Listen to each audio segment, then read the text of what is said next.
Hey everybody, welcome back to the video on my Storytime channel. So I'm going to continue reading They Shook Hands, Year 1, and I'm up to Chapter 16, The Dragon Egg. So let's continue reading then. Chapter 16, The Dragon Egg. I wish I were going, Pansy said sadly as they got up from the lunch table. It was Friday, and after a week of anticipation, the day of Hagrid's comeuppance had arrived. Myself as well, Tracy moped, her usual smile nowhere to be seen. Woe is us. We've discussed this, Daphne said patiently. It can only be Harry, Millie, and myself. Doesn't mean we have to be happy about it, Draco griped, kicking moodily at the spot of nothing on the floor. Vigo of us insulted all of us, saying what he said. He had no right to talk that way, Millie agreed. Not when he's not even a proper wizard. He's just the outdoors janitor. Even if he had finished school, Theo argued, he wasn't in Slytherin. Only fellow Slytherins may judge us. Solidarity, Goyle nodded. I like that, Crabbe grunted. It's just a question of being judged by one's peers, Draco continued, and none of the other houses are equals. Isn't that the truth, Millie asked rhetorically? Hagrid seemed a decent fellow, Hagrid said morosely. When he took me away from the Muggles, I thought he was so nice. He even brought me a birthday cake, the first one I ever had. He did some magic, too. Magic? Draco said astounded. What sort of magic? He gave Dudley a pig's tail, Harry told them. So that's what Hagrid meant when he said he wanted to give your cousin a matching set of ears, Millie exclaimed. He's not supposed to do magic. Draco was still very surprised, judged by the tone of his voice. He was expelled, and they snap your wand when you get expelled. Indubitably, Tracy agreed. How could he have done magic? Where would he have gotten the wand from? He didn't use a wand, Harry said. He was pointing his umbrella at things. Dudley the fire grate to start a fire, and so on. He could probably be in a lot of trouble if anybody found out about that, Theo mused, scratching his chin. If he got the pieces of his wand, he could have put them into his umbrella. You'd have to make sure he doesn't get near it while you're hexing him. That's only if he's sober enough to remember, Pansy laughed. When Hagrid and I got to Diagon Alley, he ran up to the pub as soon as he could, Harry said, getting back to his original story. I went to get my robes fixed, and he went to get my robes fitted, and he went back to the Leaky Cauldron for a pick-me-up, he said. He knocked on the window while Draco and I were standing on the stools, but he left quick enough. He probably ducked back inside for another pick-me-up, Theo said with a sneer. Oh, I know that's what he did, Harry assured him. It took a very long time for him to find my wand. Hagrid must have spent all that time drinking. When he finally came along, he was blowing and shouting just like my Uncle Vernon. That he was, Draco said, remembering. His face is pretty red, as I recall. Drinking in front of students, Millie said with audible disdain. It's disgusting. What sort of example is he setting? That flask he carries around, he's always having a sip out of it. And he was accountably rude to Draco's father. Mr. Malfoy was perfectly pleasant to me, Harry told his other friends, and Hagrid was carrying on like the world was ending. After he dragged me away, he said all sorts of nasty things. Oh, really? Draco asked curiously. Like what? Well, he said your whole family was troubled. I'd be better off staying away from you. Harry flushed at even speaking the awful things Hagrid had said. Boils, Draco stated, folding his arms. Folding his arms, what? Crabbe asked. Boils, Draco repeated. Daphne, I want Hagrid to get some boils on his arse. Take care of it for me, would you, love? Daphne smirked. Be glad to. Everyone else decide what they want me to cast for hexes. As others gave Daphne the request, Theo walked next to Harry. So you got the story straight? Yes, Harry said. Hagrid was drinking and told Professor Snape. We got very angry and hexed him, then we ran away. Good, Theo said, pleased. This is a risky business, you know, he cautioned. I know, Harry said somberly. It's probably going to mean lost points and attention for us all. Not as much if it gets out that we planned this all, Millie chimed in, or all of us are going down there. Indeed, Theo agreed. It's worth it, though. Yup, Millie said. Professor Snape told us to make sure we had a good reason for doing the things that we did. Defending his name is certainly reason enough. Well, I just hope his name is good and worthy of defense, Theo said quietly. I don't want to believe he's the bad guy in this muddle about the stone, but I can't deny the evidence. Let's get into this argument again, Harry pleaded.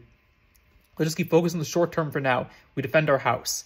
They all scurried off to the unused potions classroom that they had turned into their own private practice space. Harry, Millie, and Daphne all set to casting their spells, practicing for tea time. The others cast, read, or wrote assignments. May was here, and examinations were coming soon. When the bell tolled 3 o'clock, Harry and the two girls left the castle. Wordlessly, each ready for the task ahead, they walked down the path and across the grass at an agonizingly slow pace. Smoke curled up to the sky despite the temperate weather. Harry knocked firmly on Hagrid's door. Fang began barking, drowning out anything the gamekeeper might have said. After a few minutes, the door opened a crack, and Hagrid stuck his face out. I didn't expect you a lot to come back after last week.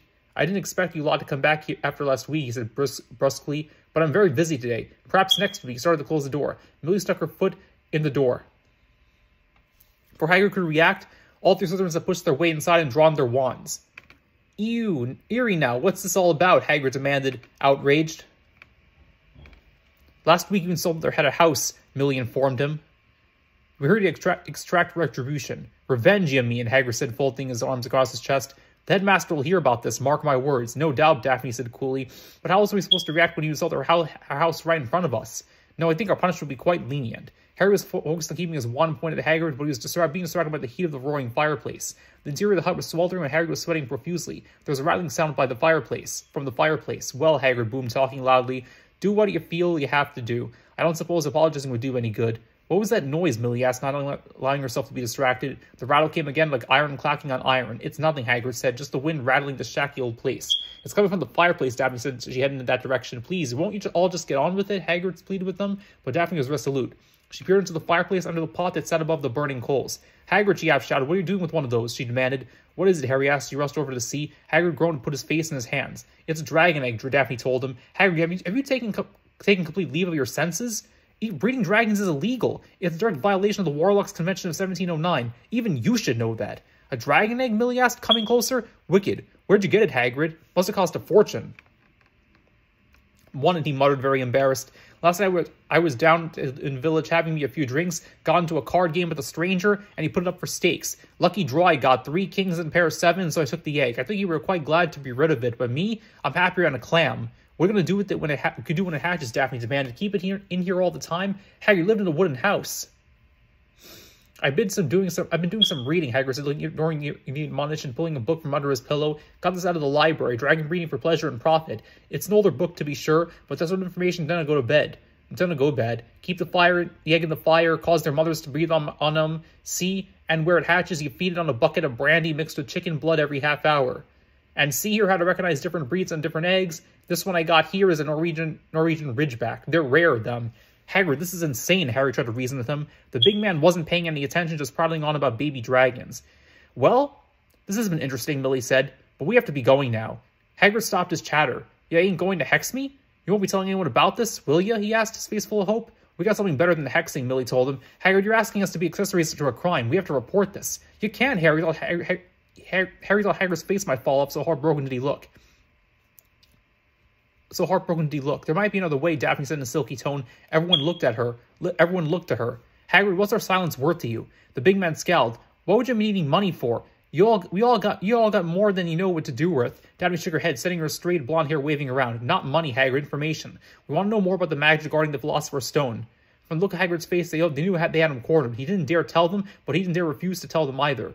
He was damned if he did, and doomed if he didn't. Daphne smiled sweetly at him. We'll talk more about this next week, she said with a tone full of sugar. Harry, Millie, let's go. As they walked down the steps to the dungeons and headed towards the dorm, they discussed what sort of information they should ask for, as well as the possibility that Hagrid might be insane. We'll want to know what the protections on the stone are, Millie said, and also what professor said which protections. One of the name of the founders does he think he's doing with the bloody dragon egg, Daphne demanded. He thinks he can hatch the bloody thing? Trying to raise a dragon in that tiny hut, Harry asked, still incredulous. He's a complete loon. He had to have been completely drunk to even considered taking that dragon egg as stakes, Daphne declared. But it makes no never mind to me. Now we've got him over a barrel, we can find out everything we need to know about the stone and the protections over it.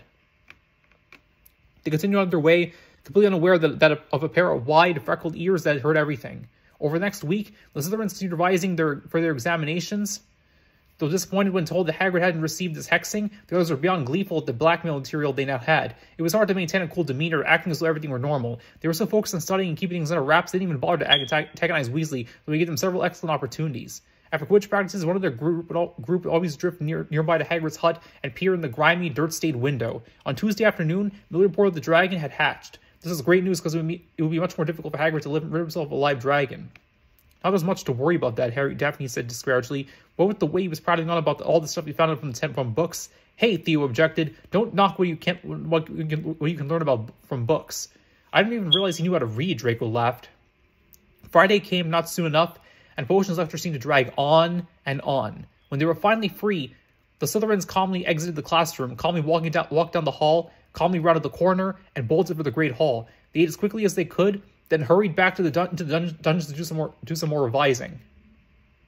Let's get to work, Daphne said, drawing her wand. What for? Harry asked. Aren't we just going to ask him questions?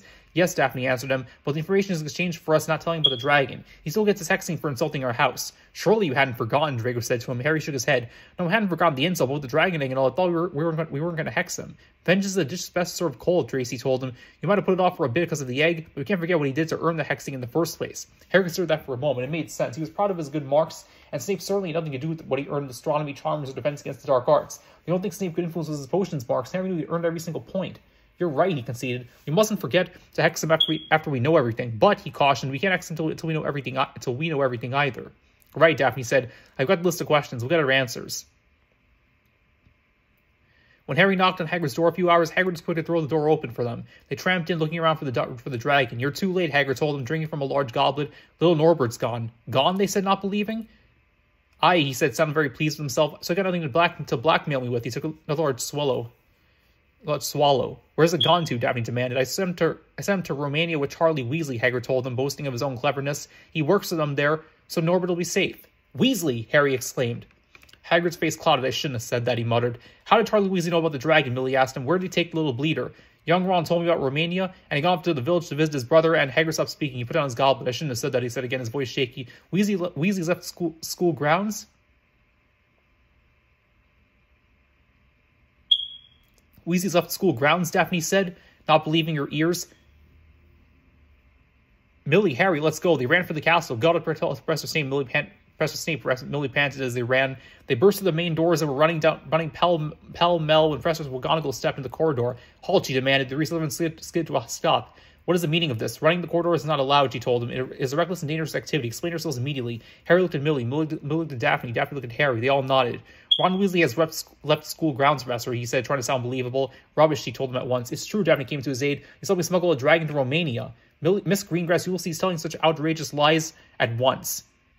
She's not lying, Millie protested. We've seen the dragon ourselves. They don't have seen the dragon through the windows of Hagrid's hut, but that counted. Silence, Professor McGonagall's lips were a thin white line. She stared down her nose at them, her face all pinched up. I will not listen to such disgusting falsehoods. You're obviously only trying to get Mr. Weasley in trouble. Detention for all three of you. Go back to your house immediately. I shall be speaking to Professor Snape about this. You mark my words.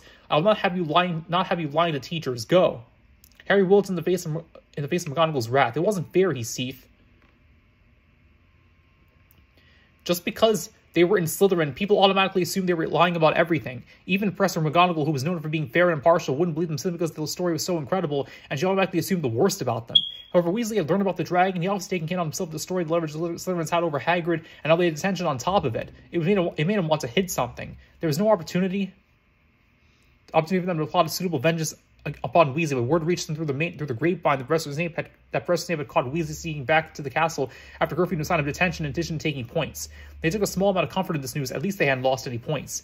That evening, Harry, Daphne, and Millie went to McGonagall's office after classes were over. Professor, Daphne said, knocking on the door. May you please have a few minutes of your time? Certainly, Miss Greengrass. All of you come in. Did you have a question about the homework? Actually, ma'am, we were sort of hoping you'd see fit to cancel detentions, but McGonagall arched one eyebrow. Actually, ma'am, we were sort of hoping you'd see fit to cancel our detentions. McGonagall arched one eyebrow. You gave us attention because you thought we'd lied to you about Weasley leaving school grounds. But Professor Snape caught Weasley sneaking back to the castle after curfew that night, so we didn't lie to you. Miss Greengrass, you were given attention for making ridiculous stories about dragons. While I might have listened to you about reporting a student out of bounds, to have added such an implausible fantasy to your story, I'm sorry to see is plainly malicious. I will not tolerate lying to the staff. You will serve attention as planned. When might that be, Professor? I'm currently working on details with Mr. Filch. You will be notified. Was there anything else? No, ma'am, Daphne said with a sigh. Dismissed. Harry tried not to feel too upset as they headed back to the common room. Well, what's she supposed to think? Be fair, it's a pretty outrageous story. It also happens to be true, Daphne said. Put yourself in her shoes. Would you believe us? Probably not. Doesn't mean I like this any better. I think we should hex Hagrid even more for getting us detention. I think hexing Hagrid might get us more detention. Harry said, I think we should forget the whole thing. That's probably a good idea, Millie said. I'm going to have a hard time explaining this one to my parents. Can we just hex Weasley then? This is all his fault, Daphne said. Tempting, very tempting. The week passed slowly as their days were filled with potions, ingredients, charms, hexes, dates of magical discoveries, dates of goblin rebellions, moons, stars, herbs, fungi, and everything else they've learned about during the past school year. Harry goes studied long into the night.